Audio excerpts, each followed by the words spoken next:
Race जीतने के लिए दौड़ना जरूरी नहीं है, सबसे तेज दौड़ना जरूरी है। गाइज, इस वीडियो की लास्ट लाइन खत्म होने से पहले आप इतना मोटिवेट हो चुके होंगे कि शायद ही आपको स्टडी मोटिवेशन पर कोई और वीडियो देखने की जरूरत पड़ेगी। आप सभी स्टूडेंट जो ये वीडियो देख रहे हो, उनमें से सभी स्टूडेंट्स का रिजल्ट आ चुका है और आपने पूरे साल क्या किया इसका अंदाजा आपके रिजल्ट से लग चुका है। कुछ स्टूडेंट्स ने पूरे साल अच्छे से मेहनत करके अपने माँ बाप का नाम रोशन किया है और आप में से ही कुछ स्टूडेंट्स ऐसे भी हैं जो अपने माँ बाप का नाम रोशन करना तो चाहते थे लेकिन नहीं कर पाए, क्योंकि वो पढ़ना तो चाहते थे लेकिन नहीं पढ़ पाए। वो डिस्ट्रैक्शन को कम करके पढ़ाई में अपना 100% देना चाहते थे लेकिन नहीं दे पाए।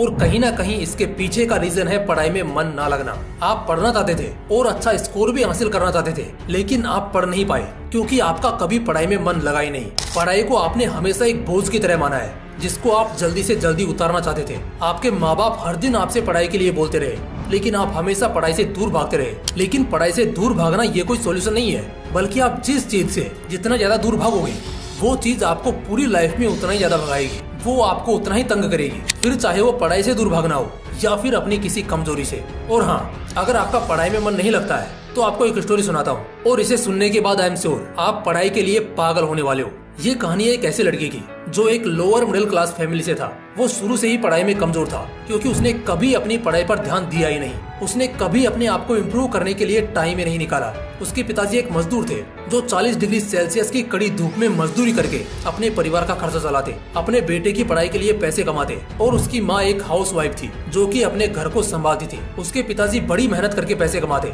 और अपने सारे सपने भुलाकर उन पैसों से अपने बेटे की फीस भरते। उसके बाद में जो थोड़ा बहुत पैसा बचता उनसे वो अपने परिवार का खर्चा चलाते। उनकी लाइफ में एक भी दिन ऐसा नहीं था जिस दिन वो काम पर नहीं जाते, क्योंकि पूरे परिवार की जिम्मेदारी सिर्फ उन्हीं के कंधों पर थी। फिर भी उसके पिताजी खुशी खुशी ये सारे काम कर लेते थे। पता है क्यों? सिर्फ इस उम्मीद में कि एक दिन उनका बेटा पढ़ लिख कर बड़ा आदमी बनेगा और उस दिन उनके सारे सपने पूरे कर देगा। और उसकी माँ तो सिर्फ इसी उम्मीद में जीती थी कि एक दिन उसका बेटा कोई बड़ा अफसर बनकर आएगा। लेकिन उस लड़के को इस बात की कोई परवाह नहीं थी। वो मजे से एकदम चैन की जिंदगी जी रहा था। हर दिन दोस्तों के साथ पार्टी करता, बाहर घूमने जाता और अपनी लाइफ को फुल एंजॉय कर रहा था। अपने माँ बाप की और उनके सपनों की जो कि उन्होंने कई सालों से संजो कर रखे थे, उनकी उसे कोई परवाह नहीं थी। वो अपने हिसाब से अपनी जिंदगी को जी रहा था। वो पढ़ने का सिर्फ दिखावा कर रहा था और कुछ नहीं। और उसके माँ बाप उससे पूरी उम्मीद लगाए हुए बैठे थे कि एक दिन हमारा बेटा भी हमारा वक्त जरूर बदलेगा। लेकिन इसी उम्मीद में उसके माँ बाप की पूरी उम्र गुजर जाती है और उनका बेटा कभी उनके सपनों को पूरा नहीं कर पाता है। वह कभी भी वो ऑफिसर नहीं बन पाता है जिसका सपना उसके माँ बाप ने देखा था, क्योंकि उसने कभी मन से पढ़ाई की ही नहीं, बल्कि वह तो किताबें खोलकर सिर्फ पढ़ाई का ढोंग करता था। उसको इस बात से कोई फर्क नहीं पड़ता था कि उसके माँ बाप उससे कितनी उम्मीद लगाए हुए बैठे हैं। धीरे धीरे उसकी उम्र गुजरती गई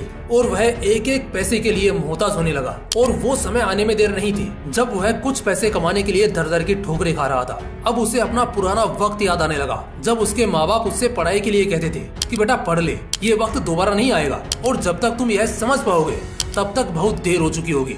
और आज उनके द्वारा कही गई ये बातें उसके सामने सच हो गई। अब उस लड़के की जिंदगी में पछतावे के अलावा कुछ नहीं बचा था। अब वो चाह कर भी कुछ नहीं कर सकता था, क्योंकि वक्त सिर्फ एक बार मिलता है सबको अपनी जिंदगी बनाने के लिए। अगर इस पूरी कहानी में से सिर्फ कुछ बातों को हटा दिया जाए तो ये कहानी किसी और की नहीं है, बल्कि ये कहानी आपकी है। क्योंकि तुम भी अगर इस लड़के की तरह पढ़ाई कर रहे हो ना, तो वो वक्त आने में देर नहीं लगेगी जो वक्त इस कहानी में इस लड़के का आ चुका है। क्योंकि आज अगर तुम वक्त की कद्र करोगे तो कल वक्त तुम्हारी कद्र करेगा, और अगर आज तुम वक्त के साथ खेलोगे तो कल यही वक्त तुम्हारी जिंदगी को एक खेल बना देगा। देखो, अब मैं तुम्हें ये सब बोलकर कि तुम्हारे मार्क्स कम आए, तुमने पढ़ाई नहीं की, अगर उस दिन पढ़ लेते तो आज तुम्हारा स्कोर अच्छा आता, आज तुम्हें यह वीडियो देखने की जरूरत नहीं पड़ती, माँ बाप के ताने सुनने नहीं पड़ते। ये सब बोलकर मैं तुम्हें गिल्ट फील नहीं कराना चाहता हूँ, बल्कि मैं आपको यहाँ पर मोटिवेट करने के लिए आया हूँ ताकि आप इस साल एग्जाम में फोड़कर अपने माँ बाप को और खुद को प्राउड फील करवा सको। तो देखो, अभी आपकी न्यू क्लास की पढ़ाई स्टार्ट होने वाली है और इस टाइम पर सभी स्टूडेंट मजे कर रहे हैं, लाइफ को एंजॉय कर रहे हैं। आप इस टाइम में थोड़ी थोड़ी भी मेहनत करके बाकी स्टूडेंट से बहुत आगे निकल सकते हो। बताता हूँ कैसे। देखो, अभी जस्ट आपकी क्लासेस स्टार्ट होने वाली है और जब आपकी क्लासेस स्टार्ट होंगी तो 99% स्टूडेंट उसके बाद ही अपना डेली रूटीन बनाएंगे, पढ़ाई की प्लानिंग करेंगे, ये सोचेंगे कि पढ़ाई कैसे करें और किस तरीके से करनी है। लेकिन अगर आप इस फ्री टाइम में अपने सिलेबस को अच्छे से एनालाइज करके प्री प्लानिंग कर लो तो आप बाकी स्टूडेंट से बहुत आगे निकल जाओगे। जिस टाइम पर सभी स्टूडेंट पढ़ाई की प्लानिंग करना स्टार्ट करेंगे तब तक आप अपनी प्लानिंग कंप्लीट करके पढ़ाई स्टार्ट भी कर चुके होंगे। ऐसा करने से आप ज्यादा तो नहीं, लेकिन 75% स्टूडेंट से ऑलरेडी काफी काफी आगे निकल चुके होंगे। आपको पूरे सिलेबस के बारे में सब कुछ अच्छे से पता होगा कि मुझे अपनी पढ़ाई किस तरह से स्टार्ट करनी है और किस तरह से रेगुलर पढ़ाई करते हुए अपने सिलेबस को एग्जाम से पहले कंप्लीट करना है। देखो, जो वक्त गुजर गया उसका आप कुछ नहीं कर सकते हो, लेकिन जो वक्त आपके पास है उसका अच्छे से यूज करके आप अपने फ्यूचर को सेट कर सकते हो, अपने करियर को बना सकते हो। तो चॉइस आपके हाथों में है कि आप जो वक्त निकल गया है उस पर रिग्रेट करते हुए अपनी जिंदगी को उजाड़ दोगे या फिर जो वक्त आपके पास है उसका अच्छे से यूज करके अपनी लाइफ को ब्राइट बनाओगे। देखो, सच तो यही है कि जिंदगी को जीने के लिए आपको मेहनत तो करनी पड़ेगी। अगर आप आज मेहनत करोगे तो कल चैन से बैठकर खा लोगे, लेकिन अगर आप आज चैन से बैठ जाओगे तो कल चैन से बैठकर नहीं खा पाओगे। वो किसी ने कहा है ना कि अगर आज 8 घंटे अच्छे से बैठकर पढ़ाई कर लोगे तो कल 12 घंटे खड़े होकर धूप में काम नहीं करना पड़ेगा। यही सही टाइम है खामोशी से पढ़ाई करने का, क्योंकि अब आपके पास टाइम भी है और पढ़ने के लिए पूरा सिलेबस बाकी भी है। तो आज और अभी से अपना एक डेली रूटीन बनाओ और फिक्स करो कि हर दिन आपको कितने घंटे पढ़ना है, किस चैप्टर को कब पढ़ना है और किस सब्जेक्ट को किस टाइम पर फिनिश करना है। जब तक आप डेडलाइन नहीं बनाओगे तब तक आप कभी भी अपने सिलेबस को फिनिश नहीं कर पाओगे।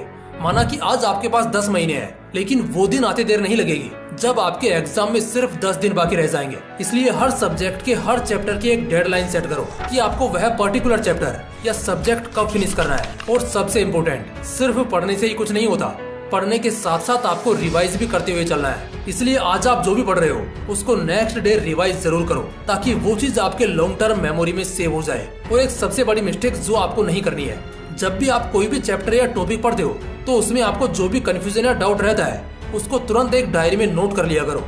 और जब भी आप ऑनलाइन लेक्चर अटेंड करते हो या फिर क्लास लेते हो तो उसमें टीचर से पूछकर उस डाउट को तुरंत ही सोल्व कर लिया करो, क्योंकि बाद में यही डाउट आपका एग्जाम के टाइम पर बहुत ज्यादा टाइम वेस्ट करने वाला है। इससे आपका सिलेबस भी कंप्लीट नहीं हो पाता है और ऐसा कई बार मेरे साथ भी हो चुका है। इसलिए ये सब मैं पहले ही बता रहा हूँ ताकि मेरी ऑडियंस वो मिस्टेक ना करे जो मिस्टेक आज से कई साल पहले मैंने की थी। इसलिए कोई भी डाउट या टॉपिक पेंडिंग में नहीं रखना है, जो भी करना है शुरू से ही साथ में करते हुए चलना है। यानी कि कोई भी डाउट हो या टॉपिक हो, सब कुछ शुरू से ही सिस्टमेटिक ढंग से पढ़ते हुए चलना है, ताकि बाद में किसी भी तरह की कोई दिक्कत नहीं आए। और लास्ट में बस इतना ही कहना चाहूंगा कि चाहे कितनी भी मोटिवेशनल वीडियोस देख लो, वर्ल्ड के किसी भी बेस्ट मोटिवेशनल स्पीकर की स्पीच सुन लो, किसी भी तरह की इंस्पिरेशनल मूवी देख लो, लेकिन जब तक आप खुद डिसाइड नहीं करोगे, जब तक आप खुद कोई एक्शन नहीं लोगे, तब तक इस दुनिया की कोई भी वीडियो, कोई भी स्पीच आपको मोटिवेट नहीं कर सकती है। मोटिवेशन एक चिंगारी की तरह होती है जो कि कुछ टाइम के बाद में शांत हो जाती है, और उसके बाद में आपको खुद अपने आप को डिसिप्लिन में रखना होता है ताकि आप कंसिस्टेंसी के साथ अपने गोल पर काम कर सको। और अगर आप अब तक इस वीडियो के लास्ट में बने हुए हो तो सच में आप एक सीरियस स्टूडेंट हो और अपनी लाइफ में कुछ बड़ा करना चाहते हो। मुझे पूरी उम्मीद है कि एक दिन तुम अपनी लाइफ में कुछ बड़ा जरूर फोड़ोगे, क्योंकि जो इंसान कुछ बड़ा सोचने की हिम्मत रखता है उसके अंदर कुछ बड़ा फोड़ने का जज्बा भी होता है। बस जरूरत है तो सिर्फ उसे शुरुआत करने की। तो गाइस, अगर आपको ये वीडियो पसंद आई हो तो इसे लाइक करके चैनल को सब्सक्राइब जरूर करना। और हाँ, नेक्स्ट वीडियो आपको किस टॉपिक पर चाहिए ये कमेंट बॉक्स में लिखकर जरूर बताना। जिस टॉपिक पर सबसे ज्यादा कमेंट होंगे नेक्स्ट वीडियो आपको उसी टॉपिक पर जरूर मिलेगी। मिलते हैं नेक्स्ट वीडियो में, तब तक के लिए जय हिंद, जय श्री कृष्णा।